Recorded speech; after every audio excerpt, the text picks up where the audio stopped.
আরে এই যে আমি ভজু। ভজু তো তুই এখানে? তেঁতুল গাছ থেকে নেমে গেলাম। আমার লেখা চিঠিটা কি পোস্ট করেছো খুড়ো? একদম একদম, কাল ওই বাটুল বাবুর কাছ থেকে ওই জগুর বাড়ি বিক্রির খবরটা পেয়েই আজ আমি দেরি করিনি বাবা। এই রাতের ডাকে ওই চিঠি আমি পোস্ট করে দিয়েছি। শুনেছি জগু সকালেই চিঠি পেয়ে গেছে। বাটুল বাবু বাঁচান, বাঁচান আমারে। কি হয়েছে জগু তোমার? আর একটা চিঠি এলো। তাহলে তো কাজ হয়েই গেল।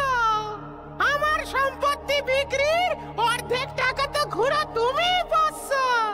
তা আমারে তুমি দেখভাল করবে তো? এই কি কথা, এইসব আবার কি কথা বাবা?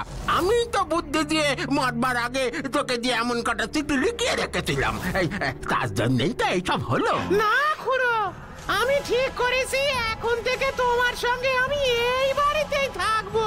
ওই তেঁতুল গাছে বড় পিঁপড়ে গো। কি কথা?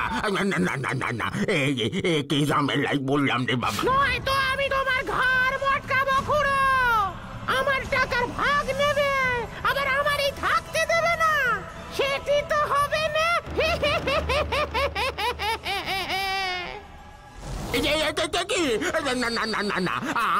আমি কোনো টাকার ভাগ চাই না বাবা।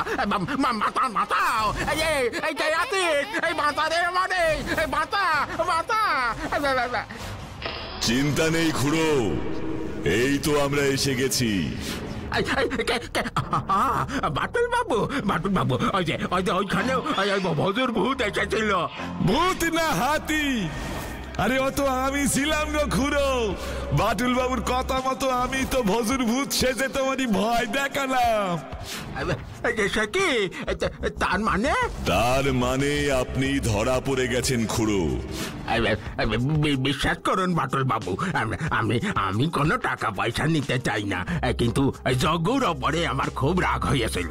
যখন দেখলাম ভজু আর মাছ দেই না, তখন আমি ভজুরে বলেছিলাম যে এমন দুখানা চিঠি লিখে রেখে যেতে।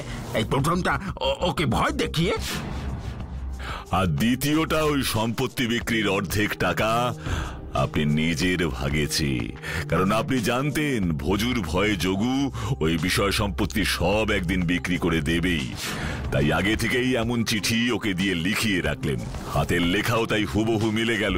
জগুর সন্দেহ আরো দৃঢ় হলো যে চিঠিগুলো ওর মৃত ভাই ভজুই লিখছে, ভূত হয়ে। কারণ তেঁতুল গাছে বসে ও সব শুনছে আর দেখছে। সেই অনুযায়ী চিঠি লিখে হুমকি দিচ্ছে। বাহ, কি সুন্দর চাল! এইবার আমি তোমার চালটা ধরতে পেরেছি বাডুল্লা। তাই তুমি জগুদাকে সেদিন বলেছিলে জায়গা জমি সব বিক্রি করবার ব্যবস্থা করতে। তুমি বরং এক কাজ করো, লোকজনকে বলে দাও তুমি এই বাড়ি, জায়গা, জমি সব সম্পত্তি বিক্রি করে দেবে।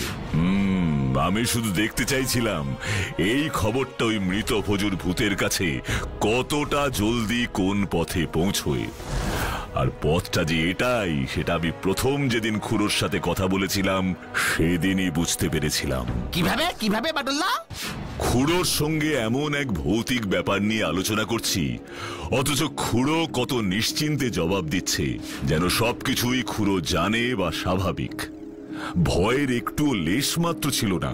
তেনা দেনে চালাকি, এর ফল ভালো হয় না, বুঝলে খুড়ো? আমাকে ক্ষমা করে দাও বাটুল। ক্ষমা করবার আমি কে? এই জগুই এখন যা করবার করবে। আমাদের কাজ শেষ। আমিও আমার সব জায়গা জমি বেচে বুঝে এবার এখান থেকে চলে যাব। খুড়োর জন্য রেখে যাব ওই তেঁতুল গাছটি।